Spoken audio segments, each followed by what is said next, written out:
good morning vek ule when he march ni so poruk alo dita tu na hian ta sarile mini samli poruk adia hei kan thlenna hotel khani ni zana kan mutui khapya chokan ei tlai dawa anti tile ne so pani vela kan muwa thona lari lawa breakfast bo kan rat lawa nei kan le thai te po bal khop mai bal takani bal tak hei min ro sur ina minti bal hani ya sakti omse han phu ngal pop pop chu chak om khop mai JMD ina sakti khol chak tak tak phu na tak tak an nei an zor khan han phu ila fai chak do na tuk phu fai chak om na tuk ngot ti chuan breakfast kan ti nga breakfast kan ti so chok beng ala chung lampang mai eng ve wena video kan sem le map pang wen tang pre chon adventure tak tak kan tran tong ei zin mana Mizoram zing cho kan ti ang sia kan ei lawa breakfast ania kadiang kan ti cho sun kan ei lenga zana da som vela cho hei tukuna hian alu paratha anti hei tui don kop mai puri sabji nei lawa arei do ran tia kan inang vela po thau chia thau tlai tuk dar kwa daria lem ni som panga hei tai kan thena hotel hi nuam khop ma kai mi manager ni prakasa a number po lo da anga kal din am chuan fel tok servicing an room service petrol tok top ania kan fak lo thailo nuam kan tilu tuka ti chuan bia kan me ma sapronga thima hindi tonga thim boka tonga problem om lawa saprong kan thima hindi tonga thim chu kan betheya a number description ka lo da anga nan hotel anuam khop mai fai boka service a boka tin season le off season oma 2010 manin ang lawa sangkhan san hi vel taken room he intern ani Prakasi gate is closed gate closed yeah hey parking an nei chatin conference hall an nei boka tin pian phungrol ban lo handicap tan room santen nei boka chitin khop chuan an hotel hi changtunga birthday te polom thaya okay bye this way okay hantla so hol ringot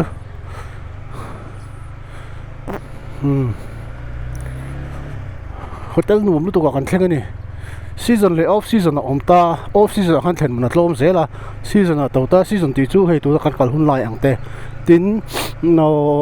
November December puja hun lai velte khang hun kha season lai ni a chung a chan thlen man ka tlemina tawa sang ka sari man kha sang ni na chawa sang kha sani man kha sangai na chawa chu tiang so thlen man ka oma tin ran sar phangal thaya tin bar aum bokani du tan tu na chorin akho chung hi kan tilang ve de ule kang imap chu dik tom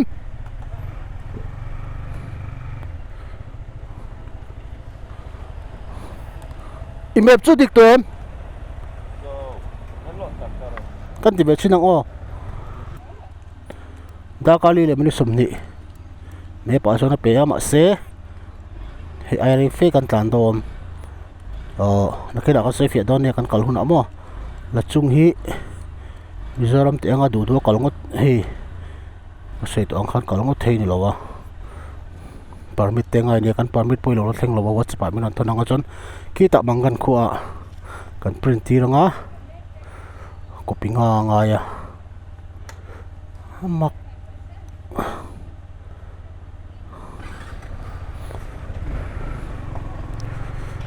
let's go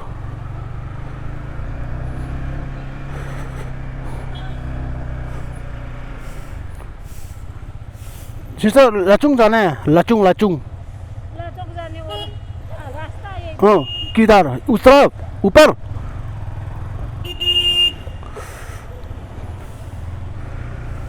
कमेपी अकल भी glow roulette अकल से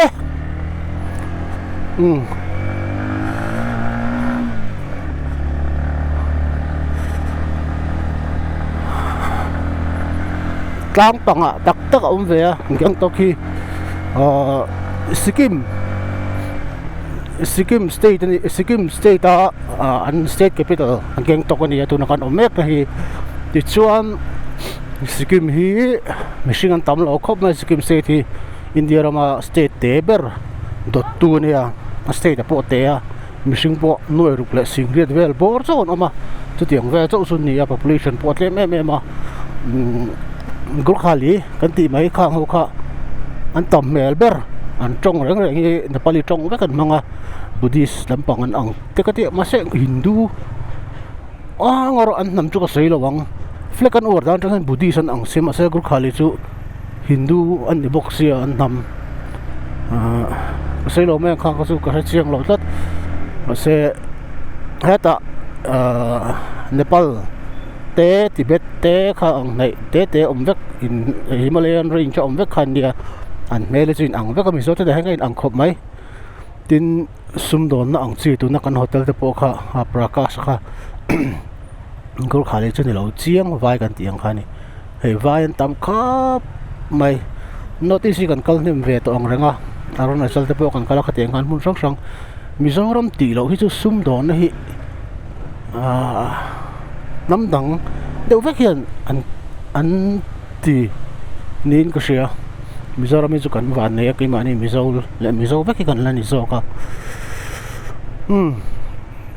thì chọn state nó em mấy tu này hiện cần kalme cả tu nào chân đi te khua te chặt toa hay khua dính tầm na anh ấy ní cùng sáng đi sớm đi bằng xuống khan khua dính anh ấy tourist department na achin sia chu noi som pasari le singli le sanga in an to ani Sikkim hi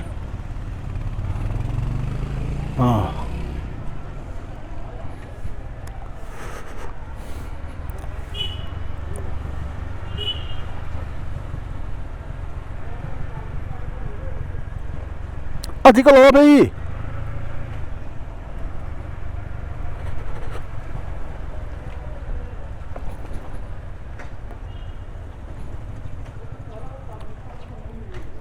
thì cái lốm mép mới sưởi nó lốm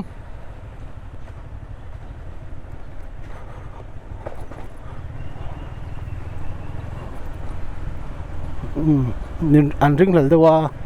cái sôi sườn đâu lắc buổi thang nó chứ mò gần tôi có hiện Airtel mà signal cellular tôi có WhatsApp bây giờ tăng thay lâu phone tập như mày 4G chứ là mình bọc chứ bằng cho nên mình cần mép po hi akal thale theilo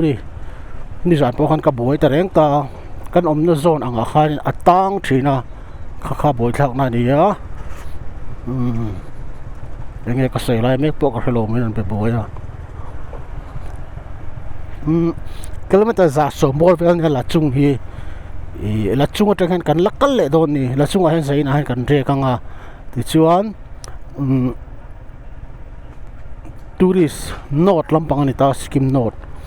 tourist hoina an tak tak na mun ani ko ate mishing kalan tama chuang chuan hun kan du re do na tin jacket pali pautlang tur kan nei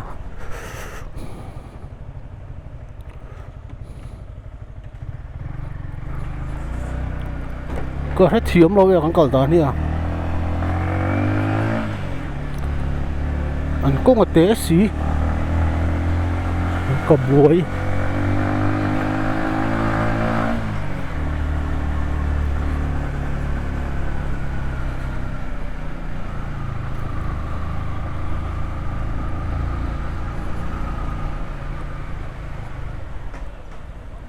Baya lacung sana, lacung का रास्ता का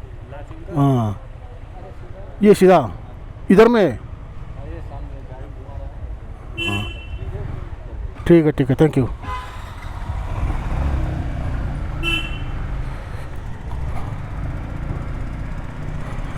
map reading hi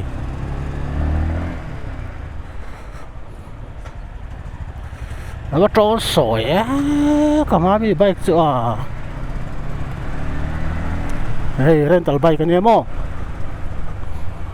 SK rental bike ka tam ngotong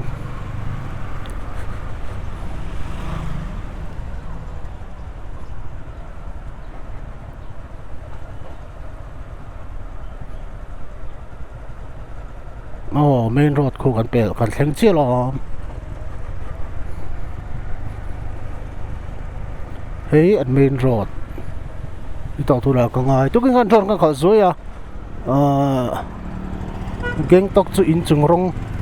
này là lông khớp mày rong này vắt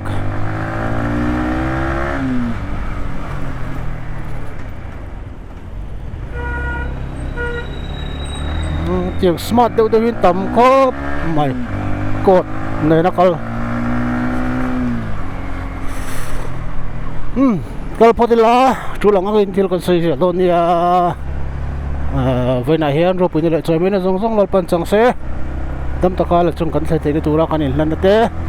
những người thao sắc nghe kan bị sei bok right by faith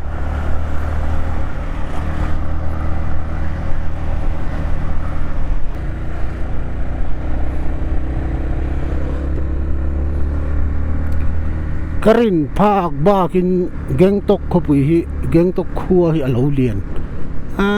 lian takani tin abi atlang abe na muala hi atlang hi alian tobok hi ngai te hi tlang hi asang em ni aburok po vot ngal sur mai ni zan kan thleng te po kha tunga po hian jacket chung a hian kor lum ka ha to ni thì chuan ka be ka hian jacket tho avo thut palpo hak mai thei turin ka da lak sa boka kan kala tu la chung hi khowot ta kani ya ni zan ta pokhan la mai na sa chuang chuanin in athen don thei pe jana vot don lu tuk tlang mu lan len ji kin mu em sang bok siamo dur tlang kham kan ti te khang ho kham mai khan khang ho kham aya kham no kha ka rawak chuang lo hian kham pang pera in sa ve cha cha tho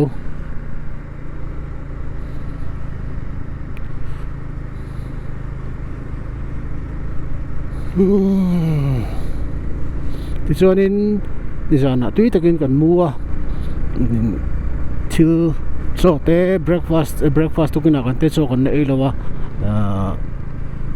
tuk chuan ni khoi kan ei don ka shlowa kan kal photanga ombai nga a chan chut ni zan kan tlan tlang khuwa shima po khanin hotel khang ei ni tur restaurant ti te tam em a har salo tur angai la heng zong tun chum kan Sikkim right the ni zong a hian Yamaha wanga right the kan ni ti kha kan sei non le ang Yamaha in min tuipuya purbatan min tuipuya chu wanga he nga right the kan ni chu mai po tu tok lovin bike demo bike khal no me XSR min le kan tir boka XSR kan ken na chana hi test kan du ve do boka ni tlang ram tak taka enge a performance en kan du a kha to boka na kina kan na senga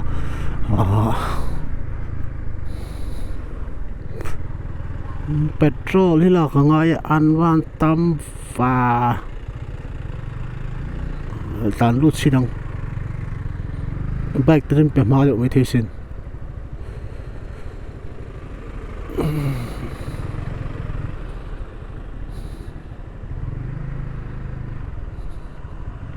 ta ti the rang lam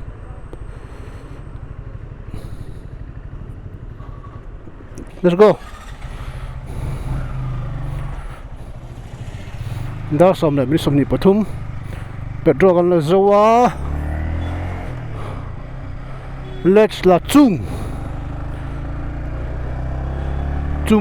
la chung ando le hi min vena sanio puita kan puita Mizoram ai na oi zokin ka sia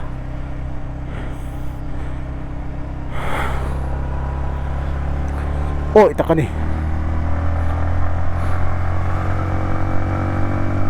ang bani se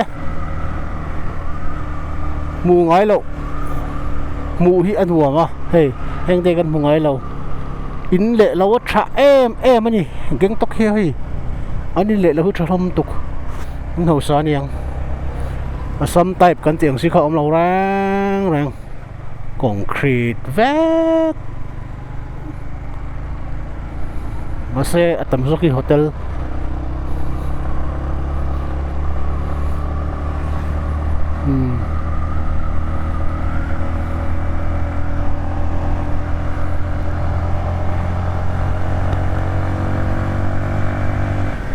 tourist motor tam zen muan season lai ni a tun lai mo tam ta vai putaran tam le do ni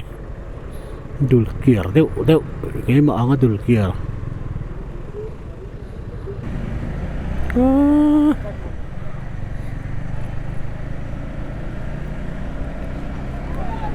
arun chala chuanin tourist motor khana ron kal tai tinan khoi state pon ise tawang anon kan khan tawang pia lampang ang chi a khanin an tourist motor kha kal thei to lo ta ni state dang tourist motor kha an ma ali motor nge an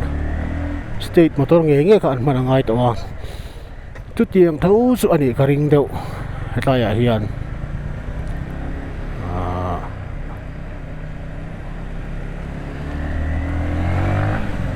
escape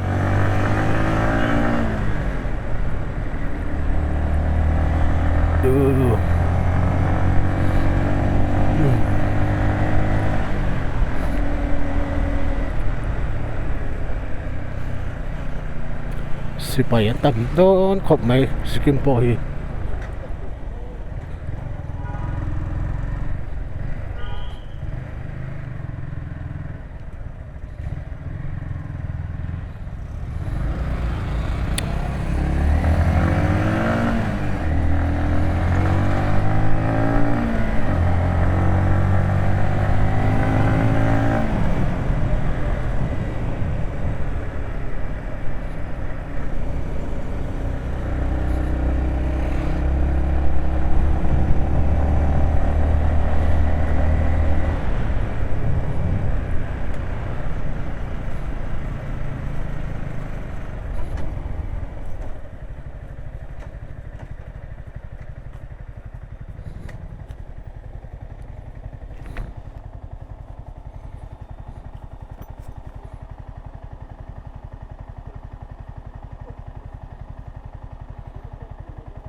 diklo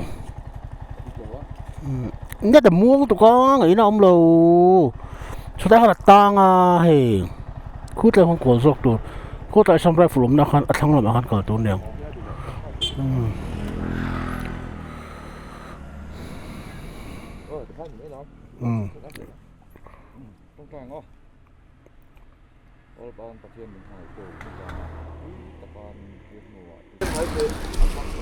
hey anh ula xuống xây lồng vát tẹo tẹo mà đi hòn đuôi em bo Sikkim có chuyện nào hòn đuôi em anh là anh lùng khờ anh là xin xin biết lên cái hòn đòn hang flecky budi sau fleck an Buddhist cái chuyện đó tôi cho an Buddhist Bible verse mo trang an zia kan ti heng taya bike so poina an uwa te wang ta kha an pathian eng ma pathian thu ve kan ya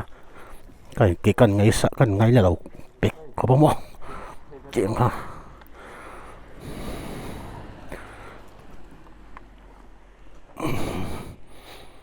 recenter kon kal dik to ang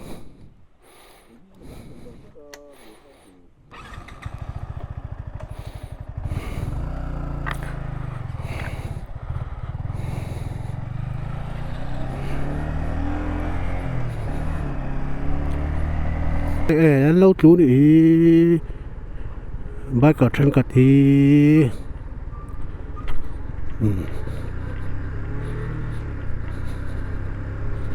anh chụp nào lẽ mày West Bengal về là trong khang khát chú tiếp tục harvest được mấy thầy phai à ba con tàn phát đòn xì đâu vô cái này cái phản này lang ram om cần nia cần right hay mi India ram turi sâu cả na lang ram zel nia cần buổi lộ phiền công tệ về khóc mày phim của ngài lụt tục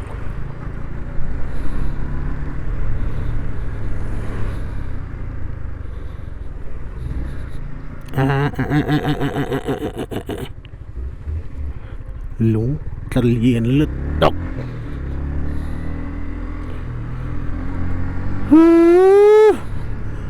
đang mua liền lụt tục sang lụt được traffic jam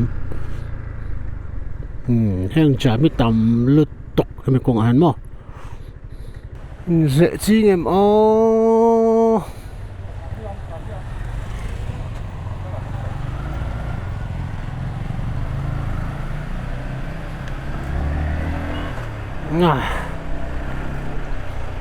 công hít téo tao à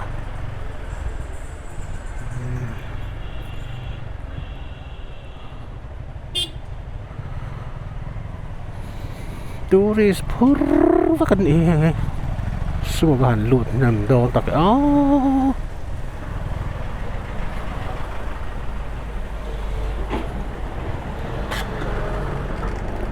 Big bridge ni vangan hi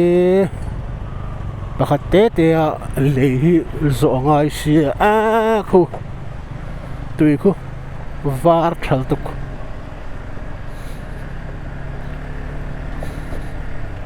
Welcome to North Sikkim. North Sikkim thì hàng lụt chị ạ.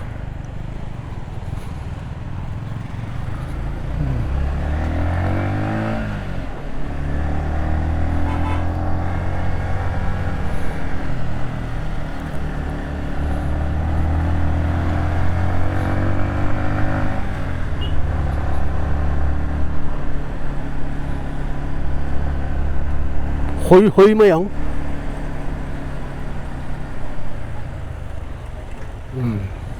Tayo ko tapay lang mga ilaw tanson munam dono tuktop kini kan van nila na sa tiang waterfall tayo su MIZO mata mafulay petan tam tapa tuang chuan munam an baron in thuom lum thề ta cái vai hao vượt cả lấy tiền vắc lầu ra đang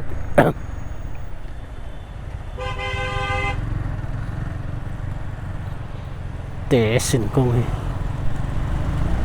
very small truck tên con về anh em ô bùng rộp hi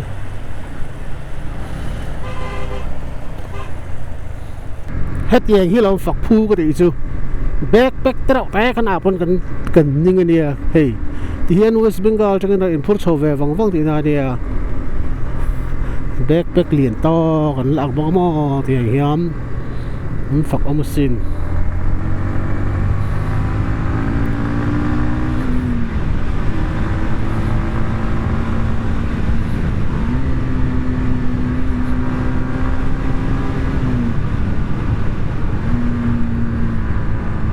cái lấy xe đâu mày là ôm lại tổ cái lạng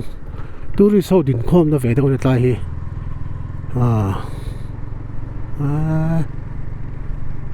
hey chán nó sao đi đi theo hi đi về nó sao mà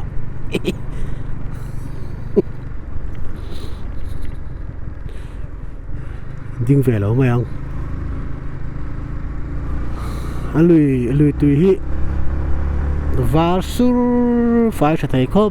mấy Sikkim lùi chứ hi đã thì hiện cả lôn tròn đó nó ăn về tăng hay bị sang anh chịu sang ở lon hiện nên lìa thấy hiện chắc này ở lon nó sẽ chuyển em à tao bằng cái kalbuhan cái experience với khát na đi à kan bike te kha cheta mu ti mai tu khop khan arun chak lawa kan lau thong deuh hleka ma se ani dan reng kha lo nia oxygen atlem to wang khan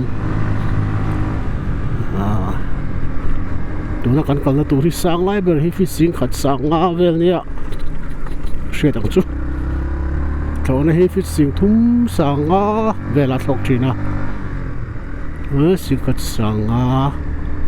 bor vela kan gal do ne jina ku tai geng to ka an lung kalau tilan ka mo khang vek khan mangani ka ringa an kongi at tlelu tuk ringot te sep sep an balu te pot le sep sep kidahan ka buwa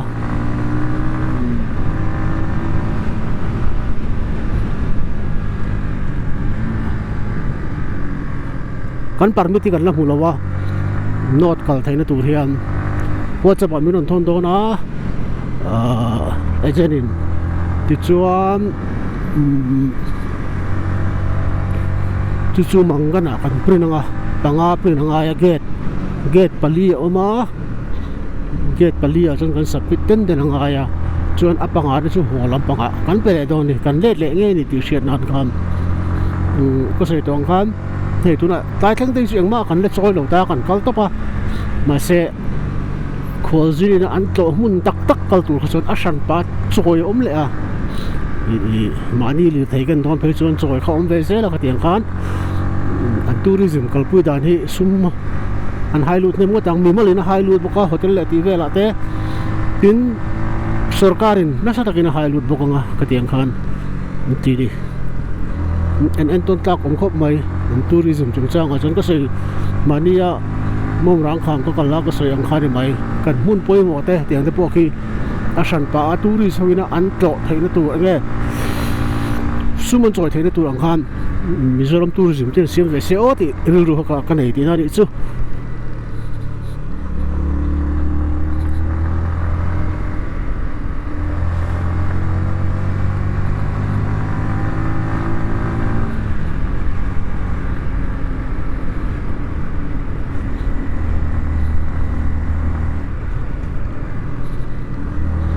flag